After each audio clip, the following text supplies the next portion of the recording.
E hoje o tema da ministração é o que fazer com o não de Deus? Uau, uma pergunta talvez um pouco difícil, mas hoje nós vamos responder à luz das Escrituras. O que fazer com o não de Deus? É fato que todos nós sabemos que Deus responde às nossas orações. A própria Escritura prova isso. Jeremias 33, versículo 3 diz assim: clama a mim e eu te responderei. E direi a você coisas grandiosas e insondáveis que você não conhece. É uma promessa de Deus.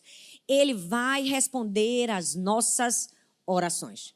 Mas sabe, nem sempre vai responder da maneira como nós gostaríamos que ele respondesse. Às vezes, quando Deus diz espere, é uma resposta. Às vezes, quando Deus diz cresça, é uma resposta. Daqui a um tempo, é uma resposta. O silêncio de Deus é uma resposta. O sim de Deus é uma resposta, mas o não também é uma resposta. Hoje nós vamos falar dessa resposta tão difícil de ouvir, o não de Deus. Sabe, é difícil, é duro. E a má notícia é que sim, você vai ouvir nãos de Deus em algum momento da sua vida. Mas a boa notícia é que você não é o único. Não fica achando que é só você que recebe um não. Você, quando recebe um não, você vai estar na lista das maiores personalidades bíblicas. Porque José recebeu não, Daniel recebeu não, Paulo recebeu não, Eliseu recebeu não. Em algum momento da vida, grandes homens e grandes mulheres de Deus receberam nãos de Deus. Então, se você está aí com seu coração ferido, machucado, angustiado, preocupado, porque você recebeu um não e você está pensando, por que essas coisas difíceis só acontecem comigo? Eu preciso te dizer, talvez você esteja dando ouvidos à caixinha de pergunta de Satanás. Eu vou te explicar. Não sei se você já viu que nas redes sociais, às vezes nos stories, a gente abre uma caixinha de perguntas. Ali é o momento das pessoas deixarem suas dúvidas, interagirem com a gente. E eu costumo dizer que o não é um momento muito difícil na vida da gente. Todas as vezes que recebemos um não de Deus, o diabo abre uma caixinha de perguntas no nosso pensamento.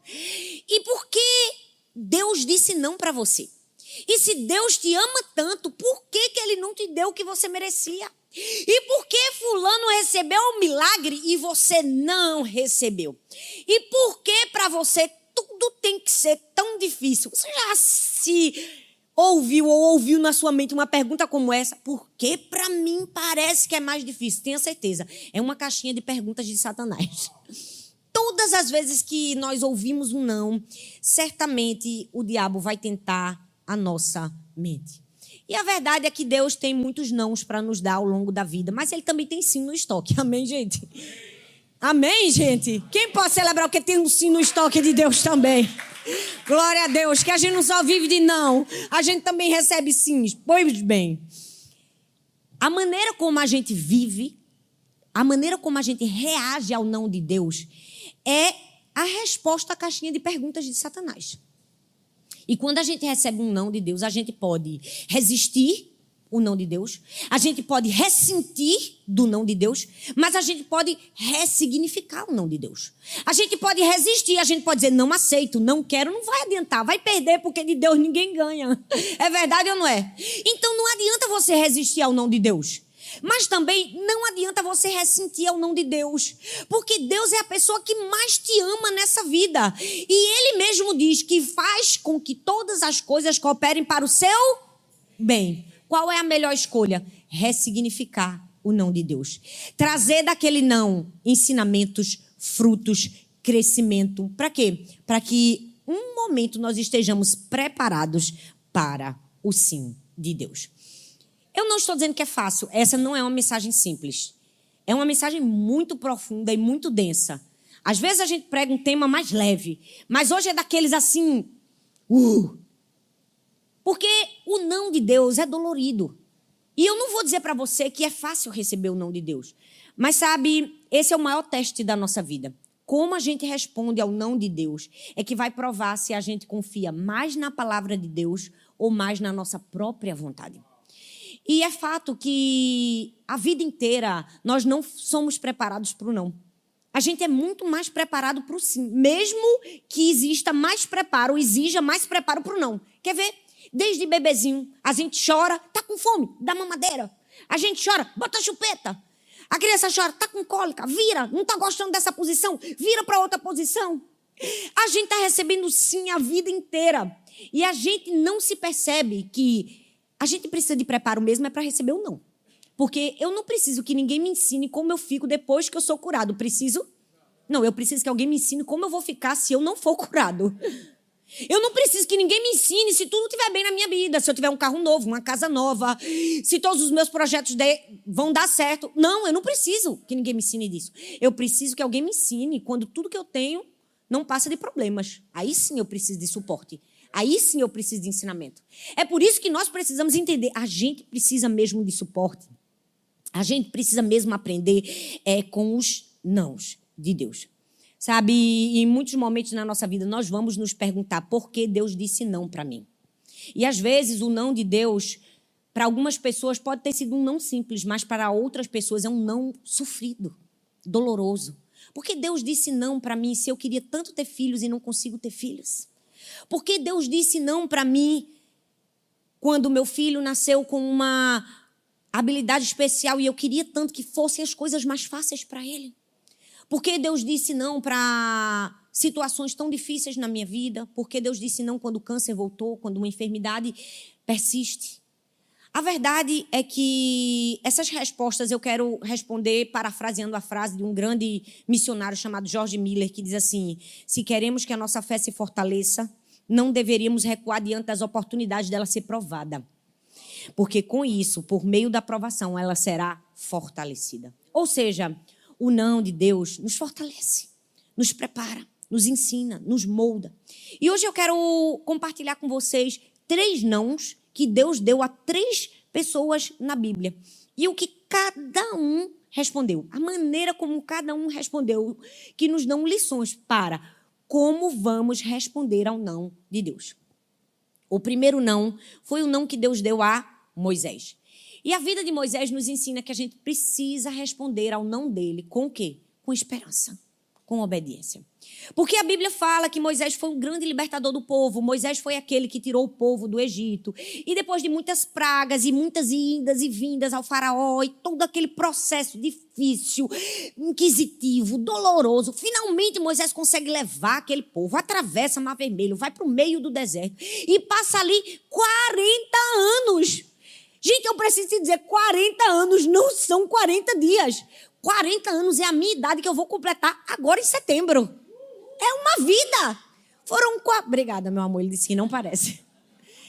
É uma vida inteira. 40 anos com aquele povo, vivendo a provisão de Deus, comendo do maná, comendo das codornizes. 40 anos ouvindo aquele povo reclamar, murmurar, e ele ora, e chora, e pede, e clama. E depois de 40 anos, a gente sabe que chega um episódio em que aquele povo está murmurando contra Deus. Reclamando porque no deserto não tinha figo, apesar de figo ser muito gostoso, não é? Não tinha cereal. Reclamando porque no deserto não tinha as cebolas que eles queriam. E aí, naquele momento, Deus dá uma ordem para Moisés. Ele diz assim para Moisés: Moisés, você vai ferir a rocha. Mas o texto diz que Moisés não faz isso. Ele ergue o braço e bate na rocha 2 vezes. E então Deus dá um veredito. Ele dá um não. Números capítulo 20, versículo do 12 ao 13 diz assim: o Senhor, porém, disse a Moisés e a Arão: uma vez que vocês não confiaram em mim para mostrar a minha santidade aos israelitas, não os conduzirão à terra que lhes dou. Por isso, aquele lugar ficou conhecido como Meribá, pois os israelitas discutiram com o Senhor e ali ele mostrou a sua santidade entre eles. É isso mesmo que você está ouvindo. A gente pensa, peraí, gente. Moisés passou com aquele povo todo o sacrifício, toda a renúncia, 40 anos de uma vida para simplesmente receber um não. Você não vai entrar na terra prometida. Mesmo que ele já falava de entrar na terra prometida desde a época que ele estava lá tentando convencer o faraó. Imagina você passar 40 anos da sua vida vivendo por um único propósito e um erro seu, Deus diz assim, não vai. Agora você não vai entrar. E o texto diz que aquele lugar ficou conhecido como Meribá. Meribá significa conflito, rebelião, porque lá o povo questionou o Senhor. No caso de Moisés, gente, Meribá, rebelião, gerou o não de Deus. Foi a rebelião do povo que gerou o não de Deus. Uma consequência de várias atitudes. E por mais que seja íntegro, eu imagino, deve ter sido muito difícil. Talvez você se veja nesse lugar. Você está em Meribá. Você está num lugar de questionar Deus. Você está num lugar de briga com Deus. Você está num lugar de rebelião com Deus. Por que que Deus me deu não? Porque depois de tudo que eu fiz para o Senhor, por que que eu estou vivendo isso? Eu quero te aconselhar a sair de Meribá e ir para Refidim. Talvez você não esteja entendendo o que eu estou te dizendo, mas um pouco antes você vai ver que Moisés estava com o povo em um lugar chamado Refidim. Refidim significa descanso.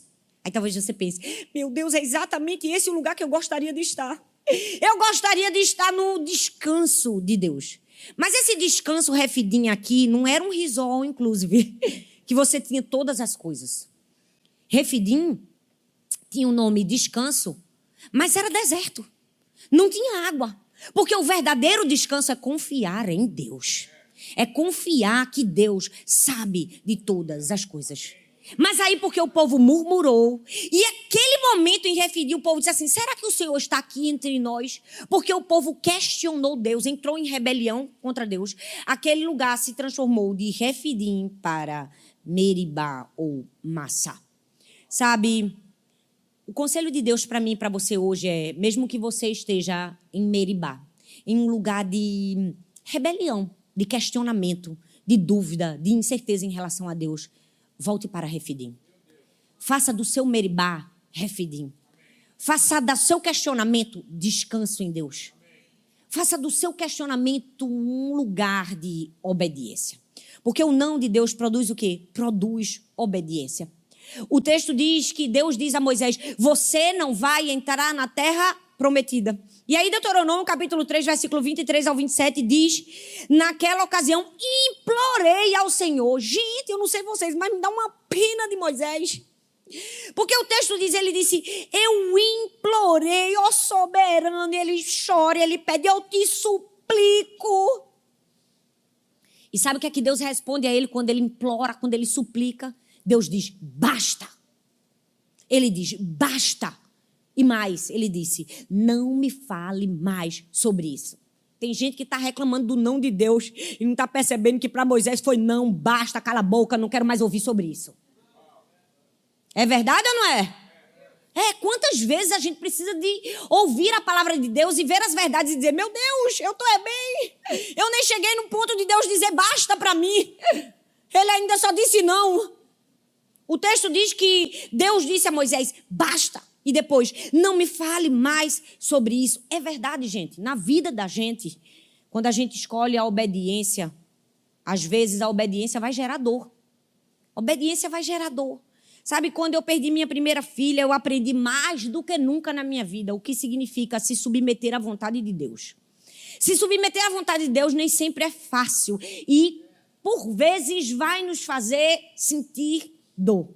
E sabe, eu não falo isso com motivo de orgulho jamais, até porque eu tive que aprender literalmente a me submeter. A reconhecer que diante de Deus eu não sou nada. Eu posso pedir, implorar, até porque a resposta da minha oração foi não. A resposta das milhares de orações que eu fiz. Não falo isso como um motivo de dizer, uau, eu sou forte, não. Porque eu realmente fui totalmente sustentada por Deus. Não é só sustentada, eu não só fui sustentada, eu sou sustentado. Porque talvez você pode olhar para a sua vida e dores que você enfrentou no seu passado e você pode dizer assim, eu ainda carrego marcas? Pois bem, por mais que você ressignifique, por mais que você seja resiliente, por mais que você continue, por mais que você confie em Deus, por mais que Deus te dê uma nova história, todo mundo carrega marcas. As marcas estão aqui em mim, elas não vão embora. Esses dias, essa semana, eu antes de dormir, estava me lembrando de alguns momentos que vivi com ela e eu pensei... Foi um momento tão difícil, eu chorei, me lembrei de um carinhozinho que eu fazia aqui na testinha dela para ela conseguir dormir, porque ela sentia muita dor. E eu chorei e eu mesma me perguntei a Deus, Deus, eu ainda choro por isso? Não é possível que ainda vez ou outra isso não me venha no meu coração, porque nós carregamos marcas. É fato.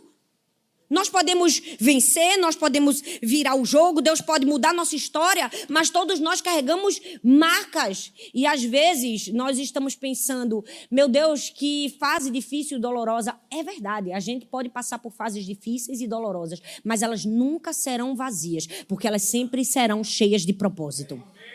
E o mais importante é a gente olhar para o propósito. Eu amo que Moisés obedeceu, porque o não produziu nele obediência. Ele pediu, ele implorou, Deus, por favor. Deus disse, não, basta, suba. O que foi que ele fez? Subiu. Mas ele subiu e obedeceu. Ele continuou guiando o povo à terra prometida, mesmo sabendo que não ia desfrutar dela. Ele disse, vamos continuar andando, vamos continuar. Quando chegar na porta ali, na porta da entrada, vocês entram, eu não entro não. Mas eu vou continuar obedecendo, porque o não de Deus produz obediência, mas também produz compaixão. Ele diz assim, portanto, dê ordens a Josué, fortaleça-o e encoraja, porque ele irá atravessar à frente de vocês esse povo e lhes repartirá por herança a terra que você apenas verá. Eu amo que Moisés foi deixado de fora da terra prometida, mas ele não deixou de ser a ponte para a próxima geração. Ele não deixou de encaminhar quem ele precisava. Gente, vocês têm noção quão forte isso é? É o mesmo que ele dizia assim, eu não vou viver o milagre que eu tanto queria, mas eu vou fazer vocês viverem. O que é isso? É compaixão. E quantas vezes nós também não vamos enfrentar um não e vamos precisar responder com compaixão. Como assim, Thalita? Eu não estou entendendo, eu vou desenhar para você. Quantas vezes você recebeu um não de Deus na sua vida, você está sofrendo, mas você tem que orar por uma pessoa que recebeu o sim, se alegrar com ela.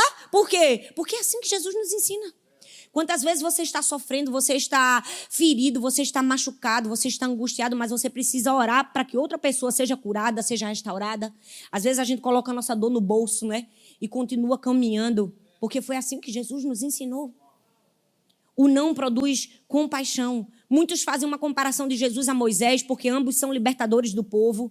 E realmente Jesus e Moisés se assemelham muito na compaixão. Porque foram pessoas que, mesmo sofrendo, continuaram olhando e percebendo as pessoas. Continuaram pensando em pessoas. Moisés não pensou em si próprio, ele pensou no povo que ia entrar.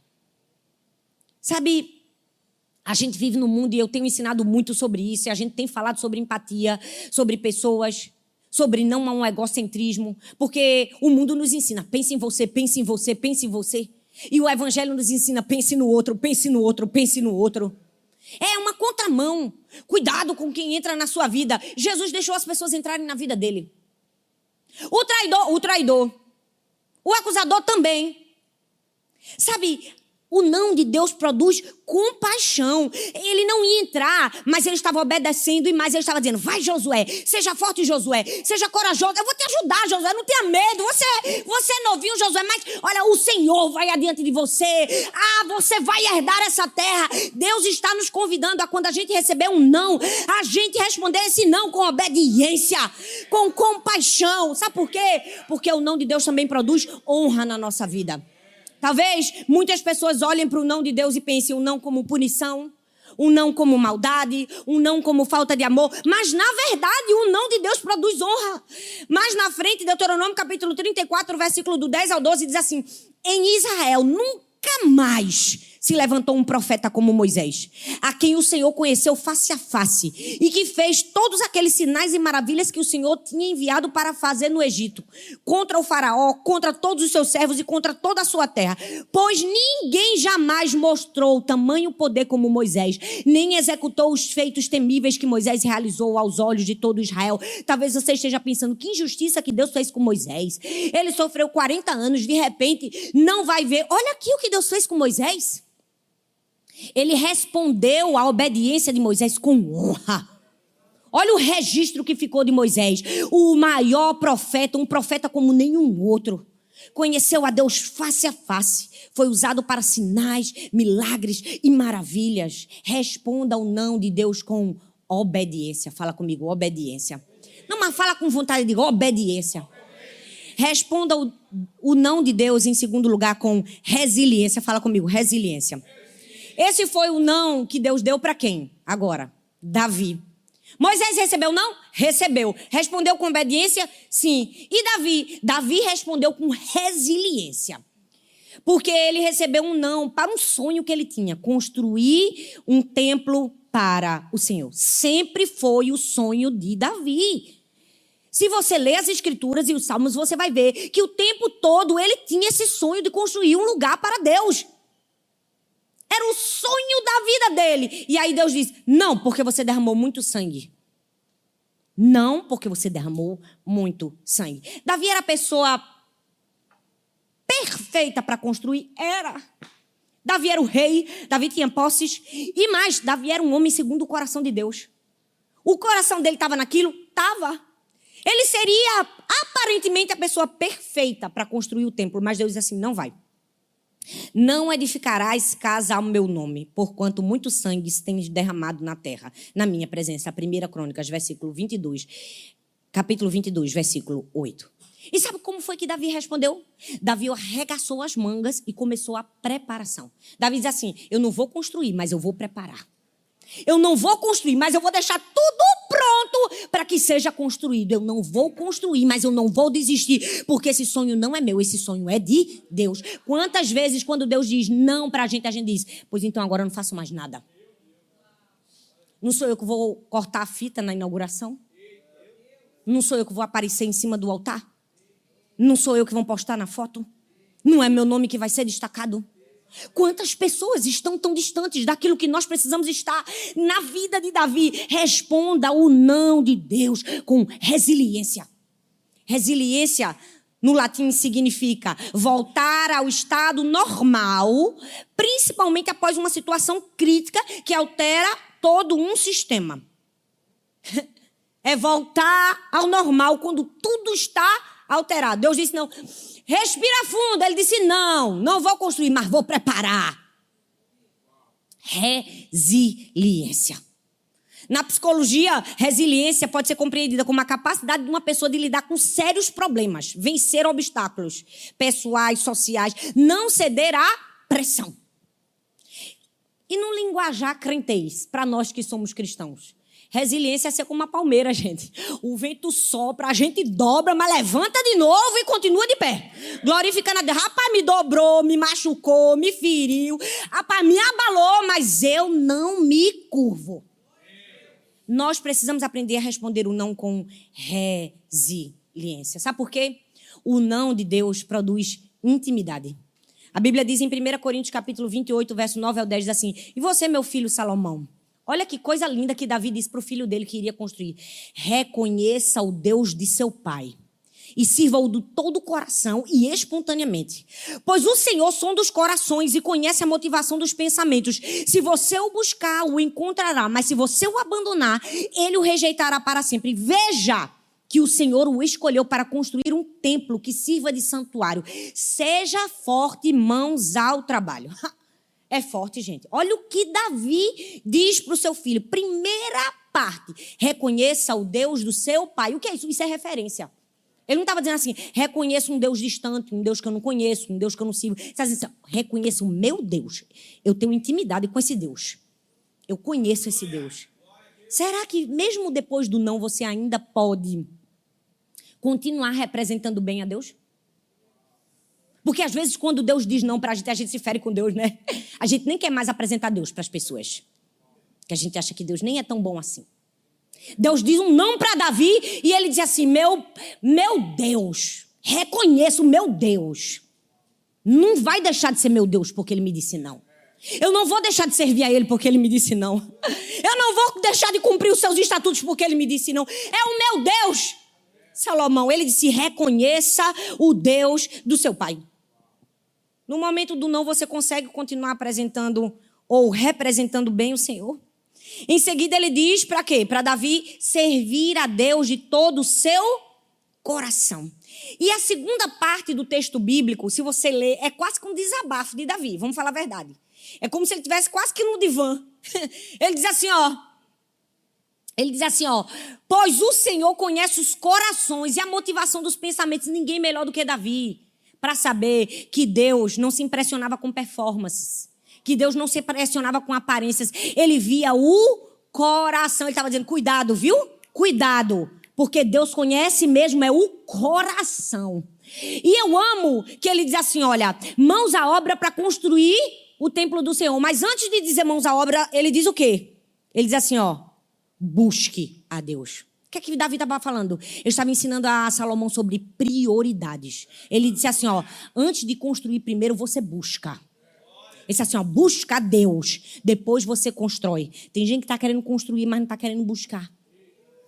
Ele estava dizendo, primeiro, meu filho, entenda prioridades. Busque a Deus de todo o seu coração. Depois você constrói uma casa para Deus. Porque o não de Deus produz intimidade.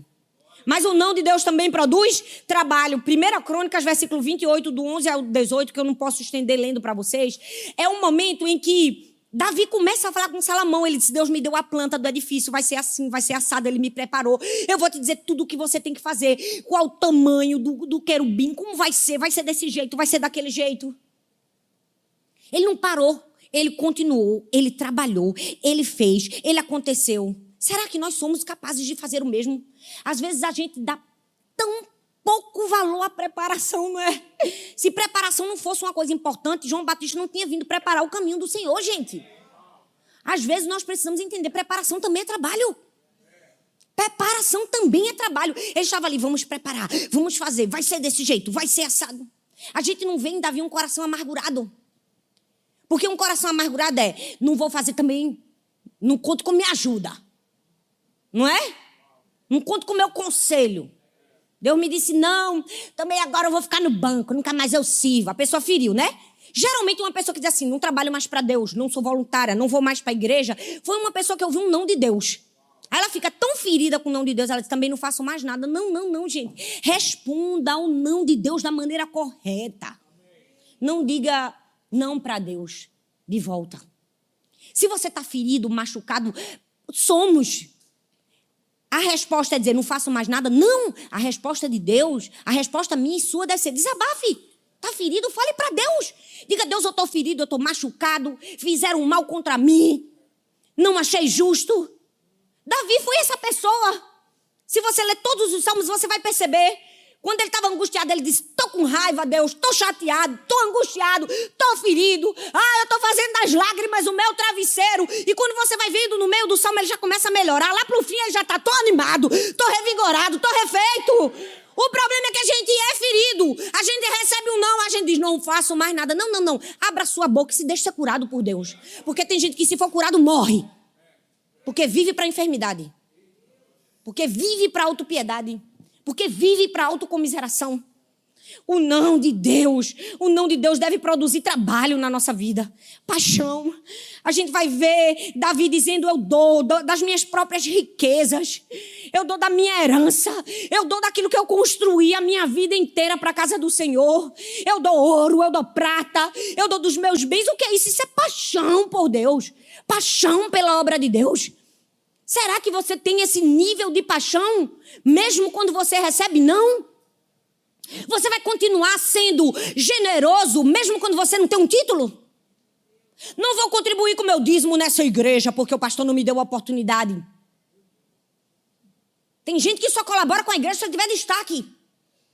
Não, a igreja não é de ninguém aqui. A igreja pertence ao Senhor. E Deus faz a sua obra apesar de mim e de você. Deus não precisa daquilo que a gente tem. Ele nos dá o privilégio de darmos aquilo que nós temos. É um privilégio meu e seu. Se você não quer dar, só você perde. O não de Deus deve produzir paixão. E o último não foi o não que Deus deu a Paulo.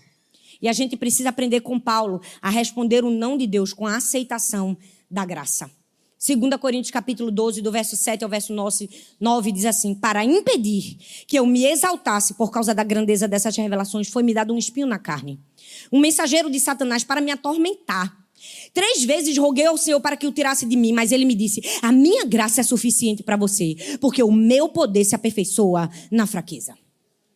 Aqui o apóstolo Paulo compartilha de uma intimidade dele, de um sentimento, de algo que só ele, Deus, estava vivendo. Ele estava dizendo assim, olha, tem um peso forte nas minhas costas devido às revelações que eu recebi. Ele chega para a igreja e diz assim, olha, essa é uma experiência pessoal minha. Paulo não era um homem comum. A gente sabe que ele era um homem extraordinariamente acima da média. Mas aquele peso, aquele espinho na carne era algo doloroso para Paulo, que fez ele se sentir humilhado perante Deus, mas humilhado perante as outras pessoas. Vários estudiosos dão várias explicações para o que seria o espinho na carne de Paulo. E eu não estou aqui para dar resposta, até porque eu não sei qual é a resposta, ninguém sabe de fato. Mas eu preciso te dizer, o não de Deus produz equilíbrio na nossa vida. Ele diz assim, para impedir que eu me exaltasse, por causa da grandeza dessas revelações, foi-me dado um espinho na carne, um mensageiro de Satanás. 3 vezes roguei ao Senhor para que me tirasse. Não foi só Moisés que pediu. Paulo também pediu. Sabe, muitas pessoas, elas não olham para as outras pessoas com equilíbrio. Elas olham para as pessoas apenas do ponto de vista que elas querem olhar. Elas olham para o dom de alguém e dizem assim, eu queria o dom dela. Eu queria ser usado como ela, usado como ele. Eu queria fazer essas obras. Eu queria esse lugar, eu queria essa posição. Mas essas pessoas só veem a glória que está exposta, mas não veem, infelizmente, o que se passou e a dor para estar naquele lugar. É como se Paulo estivesse dizendo assim, vocês estão olhando para a grandeza das revelações que me foi dado, vocês não sabem que eu tenho que passar por causa dessas grandezas. Quantas vezes as pessoas olham para a nossa vida e pensam, que vida bonita, olha, fácil, como é legal ser pastora, todo mundo gosta dela, botam até uma água ali para ela beber. Gente, Deus trabalha com equilíbrio, com balanceamento. Sempre o ideal vai se equilibrar com o real. É por isso que Deus nos dá o dom, mas Ele sempre equilibra um dom com uma fraqueza. Ele sempre equilibra um triunfo com uma tragédia. Já percebeu? É porque às vezes nós vamos viver coisas na nossa vida, sucessos, mas vai ter um momento na vida da gente que vai um soco no estômago. Eu preciso te dizer, se te ensinaram diferente, essa não é a verdade. A gente vai passar pelo mundo e vai ter momentos de dor. Deus não fez o canal lacrimal da gente por acaso. A gente vai chorar. Mas sabe, nós precisamos entender o quê? A graça de Deus é suficiente para nós. 2 Coríntios 12, 9 diz assim, mas ele me disse, a minha graça é suficiente para você. Essa é uma frase muito linda de ouvir, mas muito difícil de ser vivida. Vamos falar a verdade. É tão lindo dizer assim, a graça de Deus é suficiente, mas é difícil. Não é fácil. Paulo estava aqui falando de algo que ele não estava falando só da teoria. Ele estava falando de algo que ele estava vivendo. Era testemunho dele. Estava dizendo, gente, eu sei o que eu estou passando. Eu não estou falando de um lugar que eu não vivi. Sabe, talvez você esteja olhando para você e pensando, meu Deus, quantas dores, quantas palavras duras eu tenho que ouvir na minha vida. Por que as pessoas falam... Tem momentos que dá vontade de dizer assim, por que a pessoa fala tanta asneira? Por que esse lugar de tanto sofrimento, de perdas? E sabe... É estranho dizer, mas é bíblico. Deus não vai colocar sobre os nossos ombros um peso que a gente não possa suportar. É fato. E se Ele confiou a nós isso, o que é que eu preciso responder? A graça de Deus é suficiente para mim. Tem muitos momentos na minha vida que eu não sei nem o que dizer. Essa é a verdade. Eu respiro fundo e digo, Deus, nessa circunstância, a tua graça é suficiente para mim. Deus, para lidar com essas pessoas, tua graça é suficiente para mim. Deus, nesse momento de dor, tua graça é suficiente para mim. Nós precisamos aprender que em momentos de dor, a gente tem que responder assim, olha Deus, se não for a tua graça. Em momentos de não, diga assim, eu tenho a graça de Deus para essa situação. Em momentos de não, diga, eu tenho uma graça de Deus para esse momento da minha vida. Eu tenho uma graça de Deus para essa circunstância que eu estou passando. Talvez você esteja pensando, estou tendo que lidar com ausências, não tenho dinheiro para enfrentar essa situação, mas tem a graça de Deus. Talvez você esteja dizendo, não tenho marido para enfrentar essa situação, mas tem a graça de Deus. Talvez você esteja dizendo, eu não tenho nem fé para enfrentar essa situação, mas você tem a graça de Deus. E a graça de Deus é aquilo que faz com que o poder seja aperfeiçoado na fraqueza. O não de Deus produz dependência. O texto diz que 3 vezes roguei ao Senhor para que tirasse de mim. Paulo pediu quantas vezes para tirar o espinho na carne? Quantas vezes, gente? 3 vezes eu roguei. Ele disse, eu roguei, eu pedi, eu implorei. Gente, vamos falar a verdade. Paulo poderia ter chegado para Deus e ter dito, Deus, olha só, vamos rever nosso contrato, Deus. Por que o Senhor está me permitindo ficar com esse sofrimento que é tão doloroso, que me paralisa, que me angustia, que me traz dor, sofrimento? Poxa, Deus, eu escrevi a maioria dos livros do Novo Testamento. Poxa, Deus, eu preguei na prisão. Eu orei por pessoas que estavam mortas e elas ressuscitaram. Ah, Deus, eu fui abrir igrejas aonde o Senhor me mandou ir. Eu lidei com gente muito ruim. Eu fui acusado injustamente, eu sofri perseguições. E no momento que eu te peço, por favor, Deus, tira esse espinho na carne, o Senhor me dá, não. Ele poderia ter dito isso, poderia ou não poderia? Eu preciso te dizer, o diabo vai tentar te seduzir a pensar assim em relação a Deus. Ele vai fazer assim, olha, quando você orou por aquele homem que caiu da janela e estava morto, e ele ressuscitou, você só orou uma vez e Deus te respondeu. Agora, para orar por você, você pediu 3 e Deus não te respondeu. Às vezes acontece. Deus nos usa para as pessoas. A gente ora para uma pessoa que está enfermo, que não pode ser mãe. Quantas vezes Deus nos usou? No outro mês, 3 meses depois, a mulher estava grávida. A gente pensa, poxa, Deus, para abençoar o outro foi tão rápido, mas a minha oração está demorando, né? Sabe por quê? Porque o não de Deus produz dependência na nossa vida. Às vezes, Deus vai nos dar um não para dizer assim, quero você aqui, ó, do meu lado. Quero você aqui dependente. Quero você aqui aos meus pés. Quero você aqui reconhecendo quem eu sou. Quero você aqui do meu lado. O não de Deus produz dependência. E se nada do que eu te falei, pode subir o louvor, por favor. E se nada do que eu te falei aqui te convenceu, eu quero te concluir essa ministração com a pessoa mais importante do mundo que recebeu um não de Deus. Não foi Davi, não foi Moisés, não foi Paulo, foi o próprio Cristo. O próprio Jesus recebeu um não, foi ele mesmo. Subiu ao monte da crucificação e disse, Pai, por favor, se for possível, passa de mim esse cálice, mas que não seja feita a minha vontade, a tua. Jesus também orou 3 vezes. E não mudou os planos de Deus para ele. Qual vai ser a minha resposta e a sua resposta quando recebermos um não de Deus?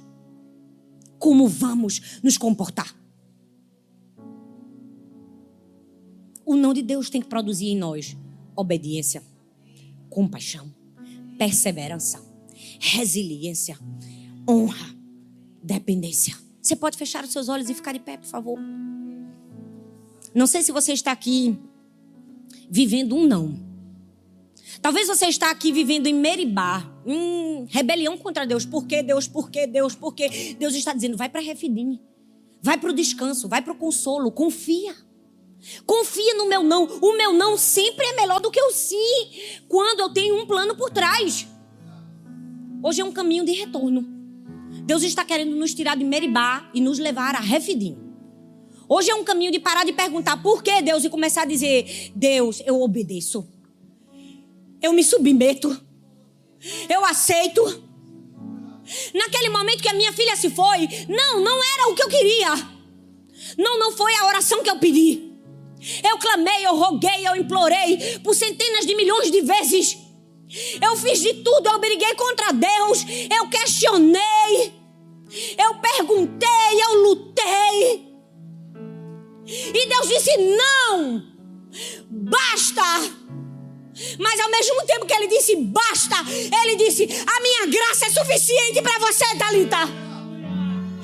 A minha graça é suficiente para você. Deus te trouxe aqui essa manhã para te dizer, meu